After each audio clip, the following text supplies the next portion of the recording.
अस्सलाम वालेकुम नाज़रीन, मेहरान टीवी न्यूज़ में भले का रहा यहाँ प्रिया गुल मुसागर साथ दी तो न्यूज़ एंकर मुबशर सोलंकी सबका पेरी एक नज़र हेडलाइंस थे। अमरीका ईरान विच में गालियन जे बे दौर लाइ अहम अघ भराई ईरानी परडी वज़ीर अब्बास इराक़ची जी क़यादत में वफ़द जी वज़ीर आज़म शहबाज शरीफ ऐं फील्ड मार्शल सां मुलाक़ात। ईरानी वफ़द अब्बास इराक़ची जी अॻवानी में वज़ीर आज़म हाउस पहुतो। ईरानी वफ़द वज़ीर आज़म सां मुलाक़ात करे खिते जी सूरत हाल ऐं अमरीकी ॻाल्हियुनि जे हवाले सां ॻाल्हि ॿोल कई। नायब वज़ीर आज़म इसहाक डार जो तुर्क परडी वज़ीर सां फ़ोन ते राब्तो।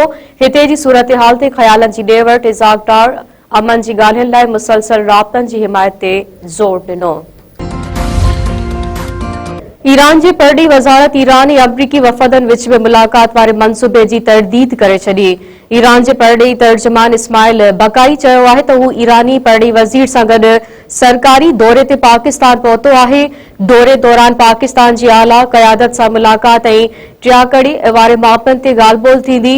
ईरानी परडेही तर्जुमान पंहिंजे बयान में वधीक चयो आहे त दौरे दौरान अमरीका ईरान विच में का बि मुलाक़ात ते थियल न आहे। पाकिस्तान जी आला अख़्तियारनि सां मुलाक़ातनि में ईरान पंहिंजा मुशाहिदा पाकिस्तान खे फ़राहम कंदो। सदर आसिफ अली ज़रदारी अॼु खां 1 मई ताईं चीन जो दौरो कंदो। सदर आसिफ अली ज़रदारी जे चीन जे दौरे जो शेड्यूल जारी। परडी वज़ारत जो चवणु आहे त सदर आसिफ अली ज़रदारी चीनी हुकूमत जी दावत ते चीन जो दौरो करे रहियो आहे। सदर दौरे दौरान चीन जे सूबाई क़यादत सां मुलाक़ातूं कंदो। पाक चीन ॿ तरफ़नि लाॻापनि ते ख़यालनि जी ॾे वठि कई वेंदी।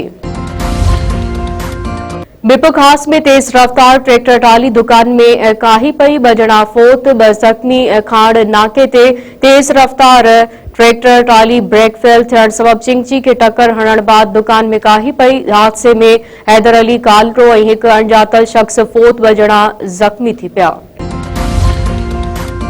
कानपुर महर में महर ऐं कलोड़ा तकरार जो नेबेरो। धुरियनि ते मजमूई तौर ते 2 करोड़ 2,75,000 रुपया ॾंढ।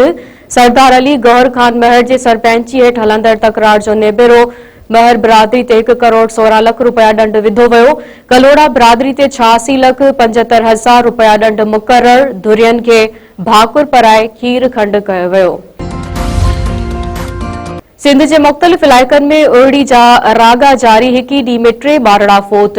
बाढे जे ॻोठ सामटिया में 1 साल जी उजाला चना ऐं 2 वरनि जी आइया सुम्परो उहिड़ी विघे दम ॾिनो। डिगरी में वधीक हिकु ॿार मर्ज़ सां झेड़ींदे फौत। अंग 4 थी वियो। ॻोठ राम कॉलोनी में 3 वरनि जी पूनम धी मेघवाड़ उहिड़ी विघे फौत थी वई। जीए सिंध हलचल जे बानी साईं जीएम सैयद जी अॼु 31वीं वरसी। जसकम जीए सिंध रहबर कमेटी ऐं जीए सिंध तहरीक जा धारदार जलसा। सॼी सिंध खां कारकुन जी आमद जो सिलसिलो जारी। एसयूपी तरफ़ां सैयद जी दरगाह वारे बंगले ते राग रंग जी महफ़िल। सैयद ज़ैन शाह, मुनीर शाह ज़ाकरी ऐं ॿियनि शिरकत कई।